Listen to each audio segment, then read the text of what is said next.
بلکہ پوری کائنات کے اندر بجایا جائے گا۔ حضرت جبریل نے یہ کہا تھا اب مجھے کہنے دو، آئی نئی حکومت، سکہ نیا چلے گا، عالم میں نور پھیلا صبح شب ولادت۔ واہ واہ واہ، صبح شب ولادت۔ بس میں اپنی بات کو یہیں پر ختم کرتا ہوں۔ میرے بولنے میں جو غلطیاں ہوئی رب قدیر اپنی حبیب پاک کے صدقے میں معاف فرمائے، آپ حضرات بھی معاف فرمائیں۔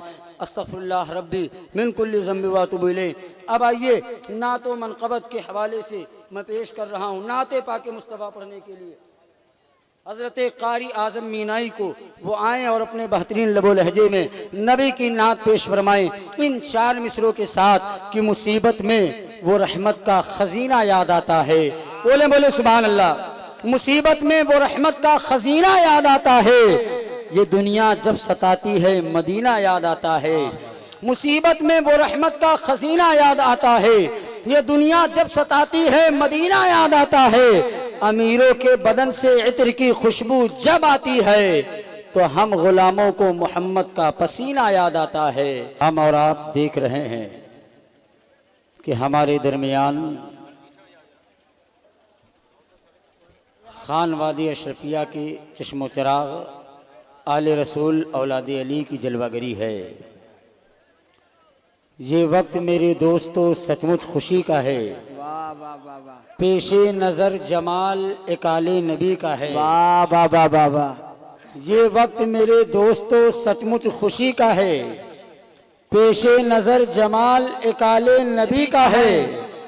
آمد سے ہو رہی ہے تجلی کی بارش ہے، چہرہ ہی لگ رہا ہے کسی جنتی کا ہے۔ واہ واہ واہ واہ واہ واہ، چہرہ ہی لگ رہا ہے کسی جنتی کا۔ تجلی کی بارش ہے، چہرہ ہی لگ رہا ہے کسی جنتی کا ہے، اس لیے کہ مالک حسن و جمال بیٹھا ہے۔ واہ واہ واہ واہ، مالک حسن و جمال بیٹھا ہے، کملی والے کا کمال بیٹھا ہے۔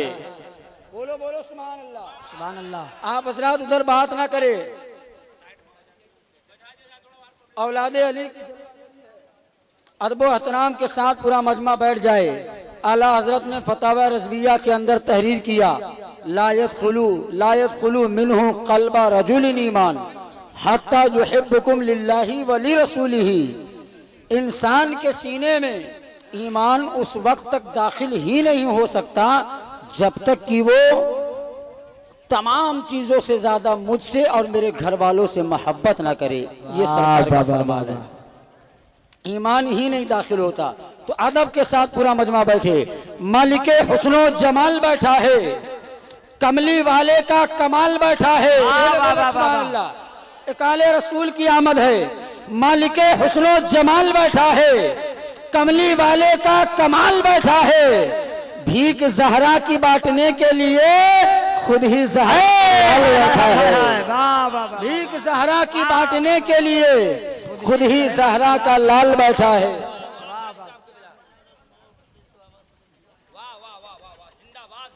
بھیک زہرا کی بانٹنے کے لیے خود ہی زہرا کا لال بیٹھا ہے۔ حضرات یہ وہ مخدوم اشرف سلطان کے بیٹے ہیں جو میرا اشرف سلطنت کی حکومت کو ترک کر کے فقیرانہ لباس اختیار کیا، اور 2 بادشاہ ایسے گزرے، ایک حضرت ابراہیم بن ادہم اور ایک حضرت مخدوم اشرف جہانگیر سمنانی، جنہوں نے سلطنت کو چھوڑا ہے۔ سمنان کے تاجدار تھے میرے آقا سرکار مخدوم اشرف جب سمنان سے نکلے، سمرقند کے راستے ہوئے چلتے چلتے جب دہلی کے سرزمین پر پہنچے تو وہ دور تھا، دہلی میں حکومت کس کی تھی؟ فیروز شاہ تغلق کی، فیروز شاہ تغلق کی حکومت تھی۔ مخدوم اشرف دہلی کے سڑک پر چلتے ہوئے آ رہے تھے، فیروز شاہ تغلق کا جو ہاتھی تھا وہ پاگل ہو گیا تھا۔ حضرات وہ سڑک پر گھوم رہا تھا، جو بھی سڑک پر ملتا اپنے سور سے اسے مار دیتا، جو بھی چیزیں اس کے سامنے آتی اپنے سور سے اسے گرا دیتا، نقصان کرتا ہوا نظر آتا۔ سبوں نے دیکھا، سب گھبرائے ہوئے ہیں، وہ ہاتھی قابو میں نہیں آ رہا تھا۔ ادھر میرا مخدوم اشرف تشریف لا رہے تھے، میرے آقا مخدوم پاک سڑک پر آ رہے تھے، لوگوں نے دیکھا ایک خوبصورت نوجوان ہے، شاہانہ لباس پہنے ہوئے ہے اور دہلی کے راستے پہ مسکراتا ہوا جھومتا ہوا چلا آ رہا ہے۔ لوگوں نے سوچا کہیں اس نوجوان پر یہ شکار نہ، اس نوجوان پر یہ حملہ نہ کر دے، اس نوجوان کو کوئی نقصان نہ پہنچا دے۔ لوگ سوچ رہے تھے، مخدوم اشرف کا دھیان نہ ہی وہاں کے لوگوں کی طرف تھا اور نہ ہی اس پاگل ہاتھی کے طرف تھا۔ اب دیکھیں حضرات، اس کے راہ میں جو آیا سب کو نقصان پہنچایا، سب کو مارتا گیا، جو چیزیں سامنے آئی سب گراتے ہوئے وہ ہاتھی جا رہا تھا۔ لیکن جب مخدوم پاک کے قریب گیا، میرے آقا مخدوم پاک جب اس کے سامنے آئے تو اس پاگل ہاتھی نے اپنے سول کو، اپنے سر کو مخدوم پاک کے قدموں میں ڈال دیا، اپنے سر کو مخدوم پاک کے سر قدموں میں ڈال دیا۔ لوگوں نے عالم تصور میں پوچھا، اے ہاتھی تو جانور تھا، تمام تر لوگوں کو مار رہا تھا، ہر چیز نقصان کر رہا تھا، پھر ایک نوجوان کے سامنے تو نے اپنی پیشانیاں کیوں جھکا دی؟ تو وہ ہاتھی اپنے عالم تصور میں جواب کیا دیتا ہے، میں پاگل تو ہوں مگر اتنا بھی بڑا پاگل نہیں کہ فاطمہ کے بیٹے کا احترام نہ کروں۔ پاگل تو ہوں مگر اتنا بھی بڑا پاگل نہیں کہ اولاد علی کا احترام نہ کروں۔ اب سنیں مخدوم پاک کی شان کیا ہے۔ سلسلے اشرفی ہم کو حبیب لگتا ہے۔ مخدوم پاک کے دیوانوں مچل کے بولو سبحان اللہ، ایک مرتبہ نعرہ لگا لے، نعرہ تکبیر، نعرہ رسالت، فیضان حضور قطب المشائخ حضور سید سراج اشرف صاحب قبلہ، نعرہ تکبیر۔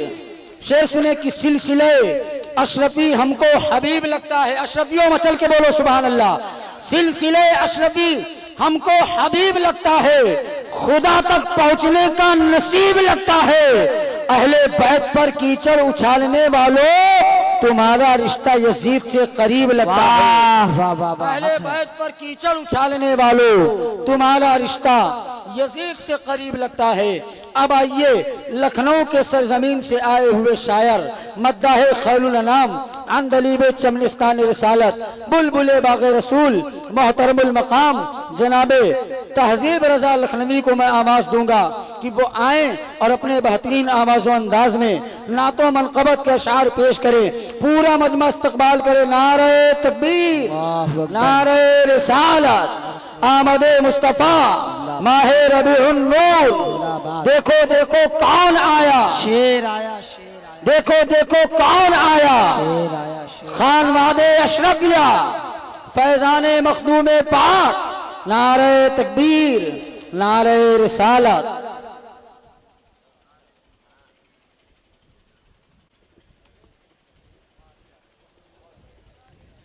لکھنؤ کی سرزمین سے آئے ہوئے مہمان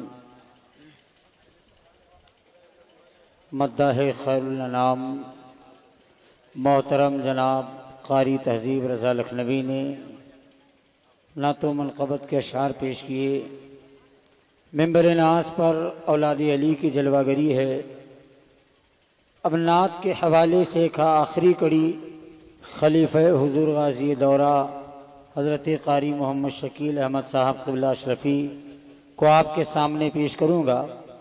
اس سے پہلے 4 مصرے پڑھتا ہوں، ایک مرتبہ مچل کے پورا مجمع کہہ دیں یا علی، ایک مرتبہ اور کہہ دیں یا حسین۔ شیراز فراق بکھرنے نہیں دیا، شیراز فراق بکھرنے نہیں دیا، سرور نے دشمنوں کو ابھرنے نہیں دیا۔ شیراز فراق بکھرنے نہیں دیا، سرور نے دشمنوں کو ابھرنے نہیں دیا، یہ بات سوچ سوچ کر پاگل ہوا یزید، شبیر نے نماز کو مرنے نہیں دیا۔ یہ بات سوچ سوچ کر پاگل ہوا یزید، شبیر نے نماز کو مرنے نہیں دیا۔ راہب ہے فطرس ہے یہ حر دلاور ہے، شبیر کا ایک در ہے کتنوں کا مقدر ہے۔